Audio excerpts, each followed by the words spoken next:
तो चलिए ब्रेक के बाद एक बार फिर से आपका स्वागत है और अगली खबर का हम रुख करेंगे। कांग्रेस नेता प्रमोद कृष्णम ने पार्टी के कमान प्रियंका गांधी को सौंपने की वकालत की है। उदयपुर में चिंतन शिविर में भाग लेने के लिए पहुंचे प्रमोद कृष्णम ने कहा कि पार्टी का हर कार्यकर्ता चाहता है कि प्रियंका गांधी आगे आए। उन्होंने कहा कि हम सब चाहते हैं कि राहुल गांधी अध्यक्ष बने, लेकिन राहुल गांधी ने 2 वर्ष से पद स्वीकार नहीं किया, तो ऐसे में कांग्रेस की कमान प्रियंका गांधी को दे देनी चाहिए। उन्होंने यह भी कहा है कि कांग्रेस के अंदर कुछ ऐसे नेता हैं जिन्हें हिंदू धर्म से चिढ़ है। साथ ही उन्होंने राजस्थान सरकार से हिंदू हितों की रक्षा करने की अपील की। हमारे संवाददाता ने उनसे खास बातचीत की है, देखिए। हमारे साथ कांग्रेस के नेता आचार्य प्रमोद कृष्ण जी, उनसे बात करते हैं। सर, चिंतन शिविर का आज आखिरी दिन है, कांग्रेस वर्किंग कमेटी की बैठक होगी, कई ऐसे सुझाव दिए गए हैं जिसपे अंतिम मुहर लगने वाली है। आप लोगों की तरफ से क्या सुझाव दिए गए थे सर? कांग्रेस का जो आम कार्यकर्ता है वो ये मानता है कि कांग्रेस की लीडरशिप का विषय क्लियर होना चाहिए और हम सब चाहते हैं कि राहुल गांधी जी कांग्रेस के दोबारा अध्यक्ष बने। और क्योंकि राहुल जी ने 2 साल से इस पद को स्वीकारा नहीं है, तो फिर देश के लाखों कार्यकर्ता कांग्रेस के और देश की जनता भी ये चाहती है कि अगर राहुल जी इस पद को अभी भी नहीं स्वीकारते हैं तो फिर कांग्रेस की कमान आदरणीय प्रियंका गांधी जी के हाथ में देनी चाहिए। कांग्रेस पार्टी के अंदर कुछ ऐसे नेता हैं जो लगातार कांग्रेस नेतृत्व को गुमराह करने की कोशिश करते हैं और उन्हें हिंदू शब्द से चिढ़ है, हिंदू धर्मगुरुओं से हिंदू शब्द से चिढ़ है। राजस्थान के मुख्यमंत्री और यहाँ की सरकार से ये चाहूंगा कि वो राजस्थान में हिंदू हितों की रक्षा करें। वीडियो सोनू मंडल के साथ रवि सिसोदिया, न्यूज 18 उदयपुर। तो वहीं नेता प्रतिपक्ष गुलाबचंद कटारिया ने उदयपुर में कांग्रेस के चिंतन शिविर पर कटाक्ष किया है। उन्होंने कहा कि राजस्थान में अपराध और भ्रष्टाचार का खुला खेल चल रहा है और ऐसे में चिंतन शिविर में कांग्रेस को इन मुद्दों पर चिंतन करना चाहिए।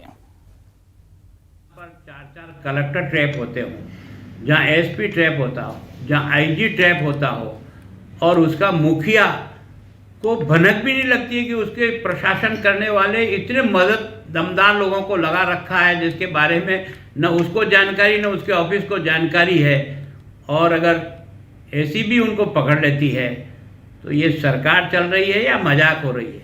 अगर मैं जिस कार्यालय में बैठता हूँ, मेरे कार्यालय का स्टाफ अगर अंदर ही अंदर चोट करता है, लोगों को लूटता है और मुझे खबर नहीं है, तो फिर मैं इस कुर्सी बैठने लायक हूँ क्या? चिंतन तो इस बात पर हो कि राजस्थान के इस मुख्यमंत्री में राजस्थान आज सुरक्षित है कि नहीं। तो वहीं आज पूर्व उपराष्ट्रपति भैरों सिंह शेखावत की पुण्यतिथि है। आपको बता दें कि 12वीं पुण्यतिथि पर प्रार्थना सभा का आयोजन किया गया। स्मृति स्थल विद्याधर नगर में प्रार्थना सभा हुई और जयपुर में भैरों सिंह शेखावत को याद कर तमाम नेताओं ने पुष्प अर्पित किए, उनके बताए हुए रास्तों पर चलने की शपथ ली। विद्याधर नगर स्टेडियम में बनाए गए उनके स्मृति स्थल पर तमाम लोग पहुंचे। गणमान्य लोगों के साथ ही कई नेताओं की ओर से पहुंच करके उन्हें श्रद्धांजलि अर्पित की गई। इस मौके पर राजस्थान के राज्यपाल कलराज मिश्र, पूर्व मुख्यमंत्री वसुंधरा राजे, केंद्रीय मंत्री गजेंद्र सिंह शेखावत, भारतीय जनता पार्टी के प्रदेशाध्यक्ष सतीश पूनिया, उपनेता प्रतिपक्ष राजेंद्र राठौड़, तमाम नेता पहुंचे और भैरों सिंह को याद किया गया। बाबू साहब के नाम से भैरों सिंह शेखावत प्रसिद्ध थे और आम लोगों में जाने जाते थे और ऐसे में सभी ने बाबू साहब को याद करते हुए उन्हें श्रद्धा सुमन अर्पित किए। चलिए आगे बढ़ेंगे। लोकसभा अध्यक्ष ओम बिरला इन दिनों अपने संसदीय क्षेत्र के प्रवास पर हैं और इस दौरान लोकसभा अध्यक्ष ओम बिरला रायका समाज के भामाशाह सम्मान समारोह में शिरकत करने के लिए पहुंचे, जहां पर उन्होंने अखिल भारतीय रेबारी महासभा विकास संस्था के नवनिर्मित छात्रावास का लोकार्पण किया। उन्होंने कहा कि समाज के बच्चों को शिक्षा से जोड़ने के लिए ये प्रयास सराहनीय है। तो लोकसभा स्पीकर ओम बिरला यहां पर कार्यक्रम में पहुंचे थे। रायका समाज की ओर से इस कार्यक्रम का आयोजन किया गया, जहां पर छात्रावास का लोकार्पण उन्होंने किया। साथ ही उन्होंने कहा कि बच्चों को शिक्षा से जोड़ने की यह सराहनीय कोशिश है और इस प्रयास की सराहना की जानी चाहिए। शिक्षा सभी तक पहुंचे, यह सुनिश्चित हो।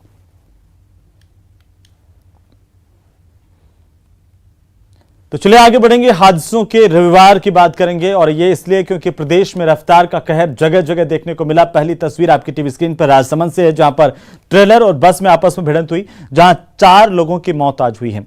वहीं तस्वीर अगली अलवर से, जहां पर ट्रक और टेम्पो की टक्कर में 4 लोगों की जान गई है। तीसरी तस्वीर अजमेर की तस्वीर है, यहां पर ट्रेलर और बस में जोरदार टक्कर हुई। और आखिरी तस्वीर है पाली की, जहां पर ट्रेलर और कार में आपस में जोरदार भिड़ंत हुई है। अलग अलग जगहों पर हादसे हुए हैं और शहर शहर रफ्तार का कहर देखने को मिला। कई लोगों की मौत हुई है, कई लोग घायल हुए हैं। तो वहीं सिरोही, शाहपुरा और करौली में भी रफ्तार का कहर देखने को मिला है। 3 अलग अलग तस्वीरें हैं। सिरोही में बेकाबू ट्रोले और कार में टक्कर हुई, इस हादसे में 5 लोगों की जान गई है। वहीं करौली में बेकाबू बस पलट गई, जिसमें 8 से ज्यादा लोग घायल हुए हैं। तो शाहपुरा में बेकाबू कार पेड़ से टकराई, जहां कार सवार युवक की मौत हो गई। अलग अलग हादसों में कई लोगों की जान गई है और इसकी भी अलग अलग तस्वीरें हम आपको दिखा रहे हैं। वहीं नागौर के खींवसर में भी सड़क हादसा हुआ। यहां पर एक तेज रफ्तार निजी बस ने बाइक को टक्कर मारी। यह हादसा इतना भीषण था कि बाइक सवार 3 युवकों की मौत हुई है। घटना की सूचना मिलने पर पुलिस ने शवों को खींवसर के सामुदायिक स्वास्थ्य केंद्र की मोर्चरी में रखवाया। बहरहाल इस हादसे के बाद मौके पर काफी संख्या में लोग इकट्ठे हो गए, कोहराम मच गया। घायलों को अस्पताल ले जाया गया, जहां पर 3 युवकों को डॉक्टरों ने मृत घोषित कर दिया है। मौके पर ही तीनों युवकों की मौत हो गई। निजी बस ने ये टक्कर मारी थी बाइक को। चलिए आगे बढ़ेंगे, अलवर की घटना की बात करेंगे, जहां पर अलवर से गैंगरेप का एक मामला सामने आया है। आपको बता दें कि पीड़ित युवती ने 2 लोगों के खिलाफ दुष्कर्म करके अश्लील वीडियो बनाने और धमकाने के आरोप लगाते हुए केस दर्ज करवाया है। युवती का आरोप है कि आरोपियों ने उसके साथ पहले मारपीट की और उसके वीडियो सोशल मीडिया पर वायरल करने की धमकी दी। आपको बता दें कि पुलिस ने पीड़िता का मेडिकल करवा लिया है। पीड़िता की शिकायत के बाद इस मामले की जांच सीओ SC/ST सुरेश कुमार कुड़ी को सौंपी गई है। अब सुरेश कुमार कुड़ी इस पूरे मामले को लेकर तफ्तीश कर रहे हैं। पीड़िता हमारे पास में आई है। उसने बताया कि उसके साथ में उसका एक दोस्त और उस दोस्त का एक दोस्त है, उन्होंने सामूहिक बलात्कार किया है। तो हमने प्रकरण दर्ज कर लिया है और अभी अनुसंधान जारी है। वहीं सहकारिता विभाग के हजारों कर्मचारियों को जल्द ही अशोक गहलोत सरकार बड़ा तोहफा दे सकती है। सहकारिता विभाग के कर्मचारियों को भी नियमित कर्मचारियों के समान कैडर व्यवस्था का लाभ दिया जा सकता है सरकार की ओर से। और इस बात की जानकारी देते हुए सहकारिता मंत्री उदयलाल आंजना ने कहा है कि सहकारिता विभाग के कर्मचारियों को कैडर व्यवस्था का लाभ देने की सरकार ने सभी तैयारियां पूरी कर ली हैं। तो सहकारिता विभाग के कर्मचारी लंबे समय से मांग कर रहे थे और अब उन्हें एक नई आस सरकार की तरफ से दी गई है और जल्द ही सरकार उनके पक्ष में फैसला लेगी और बड़ा तोहफा देने जा रही है। हम तो प्रयासरत है कि जल्दी जल्दी वो हो जाए, लेकिन अब वो जो प्रक्रिया है वो प्रक्रिया तो पूरी करनी पड़ेगी और जल्दी जल्दी कैडर बेस कर देंगे, ये मैं उम्मीद कर रहा हूँ। उस दिन मोहर लगा दी और प्रोग्राम भी जारी कर दिया गया है। तो GSS के चुनाव होने के बाद सब अन्य संस्थाओं के चुनाव भी उसी क्रम से बराबर होते रहेंगे और उम्मीद करता हूँ कि वर्ष के अंत तक ये चुनाव के कार्यक्रम निपट जाए, ताकि निर्वाचित व्यक्ति जनप्रतिनिधि अपनी भागीदारी सहकारिता विभाग में कर सके। अगर हम आपसे पूछें कि एक परिवार में ज्यादा से ज्यादा आखिरकार कितने लोग हो सकते हैं, तो आप ये कहेंगे कि ज्यादा से ज्यादा मिलाकर के 10, 15 या फिर 20। लेकिन आप ये जानकर के हैरान हो जाएंगे कि जयपुर के मानसरोवर इलाके में एक ऐसा परिवार रहता है जिसमें एक ही छत के नीचे 60 लोग रहते हैं। अगर आपको यकीन नहीं होता तो ये खास रिपोर्ट देखिए। आज मैं आपको एक ऐसी तस्वीर से रूबरू कराने जा रही हूँ जो आज के जमाने में देखना बहुत मुश्किल है। जी हाँ, आज वर्ल्ड इंटरनेशनल फैमिली डे के अवसर पर जयपुर के मानसरोवर में एक ऐसी फैमिली है जहाँ 75 लोग एक साथ रहते हैं। 60 से 75 लोगों का ये परिवार है। आप चौंक गए ना? आपका चौंकना स्वाभाविक भी है, क्योंकि इंटरनेट और मोबाइल के इस जमाने में कई बार हम खुद में इतने लीन हो जाते हैं कि परिवार और समाज से कटते चले जाते हैं। जीवन की रफ्तार हमें अपने भाई बहन, माता पिता, पति पत्नी जैसे हर रिलेशन को पीछे छोड़ने को मजबूर कर देती है और इस दौड़ भाग में आगे रहने के चक्कर में फैमिली बॉन्डिंग कहीं गायब हो जाती है। इसका एहसास हमें तब होता है जब हम अपने बुरे दौर से गुजरते हैं। शोधों में पाया गया है कि परिवार के बीच आपसी गहराई और बॉन्डिंग के अभाव में लोग हर कदम पर खुद को अकेला महसूस करने लगते हैं और मानसिक तौर पर बीमार हो जाते हैं। लेकिन यहाँ ऐसा नहीं है। के जमाने में ये तस्वीर देखना बहुत मुश्किल हो जाता है। वहीं हम इनसे बातचीत करेंगे कि आखिर ये कैसे मैनेज करते हैं और आज जब न्यूक्लियर फैमिलीज पे लोग शिफ्ट हो रहे हैं तो जॉइंट फैमिली में इनका प्यार कैसे बरकरार है, कैसे ये लोग अपनी सेविंग्स को मैनेज करते हैं, कैसे इनका खर्चा जो है चल पाता है और कैसे यहाँ पर महिलाएं पूरे घर परिवार के लिए खाना बनाती है और कैसे जो है अपने काम का मैनेजमेंट करती है। देखो, हमारे 5 पीढ़ी अभी बरकरार है और हम एक साथ रह रहे हैं और हमारा प्यार अभी पूरा परिवार में ऐसा है, कोई टेंशन कोई नहीं है। हम बिल्कुल सुख शांति से रह रहे हैं, प्यार से रह रहे हैं, छोटे बच्चे से लगा के बड़े हमारी माता जी तक हम प्यार से रह रहे हैं और सामूहिक खाना बनता है और सामूहिक रहते हैं। हमारा कारोबार एक जगह है और सारा काम एक जगह, सब रहन सहन, सब खान पीन बिल्कुल साफ सुथरी है और कोई टेंशन की बात नहीं है। जिस दौर में पति पत्नी के तनाव और टकराव को कॉमन माना जाता हो, आपसी मतभेद को अनिवार्य बताया जाता हो, वहाँ 60-70 लोगों में झगड़े ना होते हों, ऐसा कैसे हो सकता है? लेकिन परिवार के सदस्य से पूछिए तो बताएंगे कि खेती किसानी करने वाले इस परिवार में सबके लिए स्पेस है। अकाउंटिंग की तैयारी कर रही हूँ। जी, और परिवार का सपोर्ट आपको पूरी तरह से मिलता है? सपोर्ट है, बस कोई काम नहीं देते, मतलब सुबह शाम का थोड़ा बहुत रहता है और पूरा सपोर्ट है फैमिली का और बहुत अच्छे से पढ़ाई हो जाती है हमारी। सबको अपने हिस्से का आसमान मिलता है और पैसे को लेकर कभी चिक चिक नहीं होती। 1 रुपया भी पैदा करते हैं तो उसको उसी हिसाब से लगाते हैं ताकि फिजूल खर्चा नहीं होना चाहिए। और हमारा जो भी पैसा आता है ना, जो एक जगह आता है, एक जगह आने के बाद ही हम पैसे को यूज में लेते हैं। जैसे 2 रुपये पैदा होता है तो हम 1 रुपये का काम करना चाहते हैं, 1 रुपये बचा के रखते हैं हम। जयपुर के मानसरोवर में एक साथ रह रहे 60 लोगों का परिवार एक मिसाल ही तो है। इस परिवार की 5 पीढ़ियों का प्यार देखकर यकीन करना मुश्किल हो जाता है। वहीं ये तस्वीर मैं आपको पहले भी बता चुकी हूँ कि आज कहीं देखने को नहीं मिलेगी। वहीं ऐसी तस्वीरों को खोजने के लिए मैं हर जगह निकलती हूँ और इसी के साथ कैमरामैन अविनाश के साथ मैं महिमा जैन, न्यूज़ 18 राजस्थान, जयपुर। तो चलिए हम आपको सीधे लिए चलते हैं नागौर के नावा में, जहां पर लगातार जयपाल पूनिया हत्याकांड के मामले को लेकर गतिरोध है और यहां हनुमान बेनीवाल नागौर के सांसद पहुंच चुके हैं, आरएलपी के सुप्रीमो। क्या कुछ कह रहे हैं, सुन लेते हैं। आरएलपी बीजेपी ने मिलकर लड़ाई लड़ी और मुख्यमंत्री के बेटे को उनके गढ़ के अंदर हरा दिया था। वही लड़ाई आज यहाँ लड़ने की आवश्यकता है। अगर हम अलग अलग इस आंदोलन को बीजेपी और आरएलपी का कर देंगे तो जीत नहीं होगी। अभी तो एक ही मकसद रखना है कि महेंद्र चौधरी सलाखों के पीछे कैसे जाए। और ये भी कहना चाहता हूँ,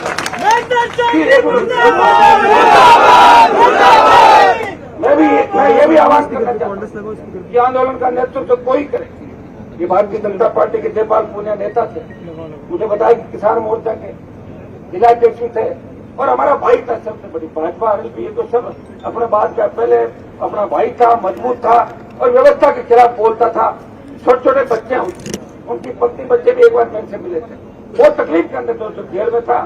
और निर्मम हत्या करके ये संदेश देना, जैसे अंग्रेजों के राज के जमाने के अंदर फांसी पे चढ़ा के संदेश देते थे कि कोई बोलोगे तो फांसी पे चढ़ा दिए जाओगे। भाइयों, महेंद्र चौधरी किन परिस्थितियों में विधायक बना आप भी जानते हो, क्या परिस्थितियां थी और किस तरह इनका राजनीतिक जो पृष्ठभूमि आपसे कोई छिपी नहीं। क्या ये काम करते हैं? तो हनुमान बेनीवाल ने 6 बजे का समय दिया था, देरी से पहुंचे और इसके बाद धरने को संबोधित करते हुए कहा कि धरने में नेतृत्व कोई भी करे, लेकिन जो आरोपी है उनकी जल्द से जल्द गिरफ्तारी होनी चाहिए। और अब एक अच्छी खबर, भारतीय पुरुष बैडमिंटन टीम ने ऐतिहासिक प्रदर्शन करते हुए थॉमस कप बैडमिंटन का खिताब जीत लिया है। रविवार को खेले गए फाइनल मुकाबले में भारत ने इंडोनेशिया को 3-0 से मात दी। भारत ने 73 साल के इतिहास में पहली बार इस टूर्नामेंट को जीतने में सफलता हासिल की है, वो भी उस इंडोनेशिया को हरा करके जिसने 14 बार इस खिताब को हासिल किया है। और इसके बाद देश भर में खेल प्रेमियों में उत्साह है, बधाई संदेशों का तांता लगा हुआ है। खुद प्रधानमंत्री नरेंद्र मोदी ने बधाई दी है टीम को, साथ ही साथ खेल मंत्री की ओर से बधाई दी गई। भारत की जीत पर प्रधानमंत्री नरेंद्र मोदी ने ट्वीट कर खिलाड़ियों को बधाई दी और प्रधानमंत्री ने फोन पर भी उनसे बात की है। प्रधानमंत्री नरेंद्र मोदी ने ट्वीट करते हुए लिखा है कि भारत की बैडमिंटन टीम ने इतिहास रच दिया है, पूरा देश थॉमस कप जीतने से उत्साहित है। हमारी टीम को बहुत बधाई और आगे के मैचों के लिए बहुत शुभकामनाएं। ये जीत कई उभरते हुए खिलाड़ियों को प्रेरित करेगी। तो प्रधानमंत्री नरेंद्र मोदी ने ट्वीट करते हुए खिलाड़ियों को बधाई दी है, भारतीय बैडमिंटन टीम को बधाई दी और साथ ही प्रधानमंत्री ने खिलाड़ियों से फोन पर बात भी की, फोन पर भी उन्हें बधाई दी है। प्रधानमंत्री ने अपने ट्विटर हैंडल पर लिखा है कि भारत की बैडमिंटन टीम ने इतिहास रच दिया है, पूरा देश थॉमस कप जीतने से उत्साहित है, हमारी टीम को बहुत बधाई और आगे के मैचों के लिए शुभकामनाएं। ये जीत कई उभरते हुए खिलाड़ियों को प्रेरित करेगी। तो ऐतिहासिक जीत, यादगार बातचीत बैडमिंटन टीम की, प्रधानमंत्री ने तारीफ की है, शानदार जीत पर बधाई दी है। प्रधानमंत्री नरेंद्र मोदी ने फोन किया, टीम को सदस्यों से बात की और उन्होंने कोच की मेहनत को सराहा है, खिलाड़ियों से बातचीत कर उनका हौसला बढ़ाया। खिलाड़ियों को मुलाकात का न्योता प्रधानमंत्री नरेंद्र मोदी ने दिया है। Sir, with all your support sir, thank you. Hindustan के जो स्पोर्ट्स की दुनिया का एनालिसिस कितना करते हैं सर, ये लोग जरूर उनको कहना पड़ेगा सर कि इंडियाज फाइनेस्ट स्पोर्टिंग विन है ये। जी sir, thank you sir, thank you for recognising it sir, thank you so much किया है आपने सर। और मुझे खुशी आपको विशेष बधाई इसलिए है सर कि आप एक भी राउंड हारे नहीं है sir, thank you so much. आपको कब लगा क्या लगा इस समय जैसे मुंह चाय बने खेल है भी काफी दिनों का लंबा मित्र और बड़ा होकर रखना, क्या लगा, कब लगा आप कहाँ पहुँचेंगे? सर आई थिंक हम लोग जिस दिन हम लोग क्वार्टर्स जीता सर, उस दिन हम लोग ने डिसाइड किया कि हम तो एंड तक फाइट करेंगे ही करेंगे सर, हम जीत के ही वापस जाएंगे। तो पूरा टीम ने बहुत मेहनत किया है सर, पूरा टीम ने ये एक सोचा कि बस हम एंड तक फाइट करेंगे और जीत के ही वापस जाएंगे सर। लेकिन देखा बैडमिंटन के इतिहास में तो कभी भी यहाँ तक हम पहुँचे नहीं थे। जी सर। ऐसे में इतना बड़ा विश्वास कैसे आया? क्योंकि सर ये टीम भी स्पोर्ट है ना सर, ये टीम इवेंट है इसीलिए, और सब एक दूसरे को हम लोग बहुत हेल्प किया है सर, एक दूसरे को बहुत मोटिवेट करके हमने सोचा है कि सब लोग अच्छा खेल रहे हैं, इंडिविजुअल टूर्नामेंट में सब बहुत अच्छा परफॉर्म किया है, तो हम एक साथ मिलके अभी इंडिया के लिए करने का ये एक मौका है सर, और हमने सोचा कि ये मौका हम वेस्ट नहीं करेंगे सर, और हमने सोचा कि पूरा मेहनत रखेंगे, पूरा सब लोग अपना 100% खेलेंगे सर। देखिए आपके जो कोचिज हैं सर, ये भी सब अभिनंदन के अधिकारी हैं। जी सर, बहुत सर। आप लोगों ने तो बड़े, हाँ, और कौन है वहाँ? लक्ष्मी सर है क्या? जी सर, है सर। नमस्ते सर। आइए लक्ष्मी नमस्ते। नमस्ते सर, कैसे हैं सर आप? आपको पहले आकर के यस सर। मुझको अल्मोड़ा की बात मिठाई खिलानी पड़ेगी। जरूर सर, जरूर, मैं लेके आऊँगा। यस सर, जरूर लेके आऊँगा। तीसरी पीढ़ी है ना? यस सर, तीसरी पीढ़ी है जो बैडमिंटन खेल रही है। आपके दादाजी ने भी खेला और आप भी खेल रहे हैं। यस सर, और ये टूर्नामेंट में पापा भी आए थे तो उनका भी काफ़ी सपोर्ट था टूर्नामेंट में। बात स्वाभाविक है।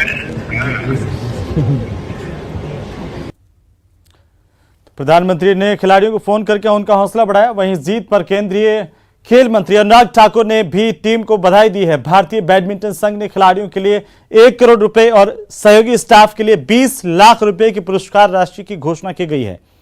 मंत्री अनुराग ठाकुर ने कहा है कि ये हर भारतीय के लिए गर्व का क्षण है।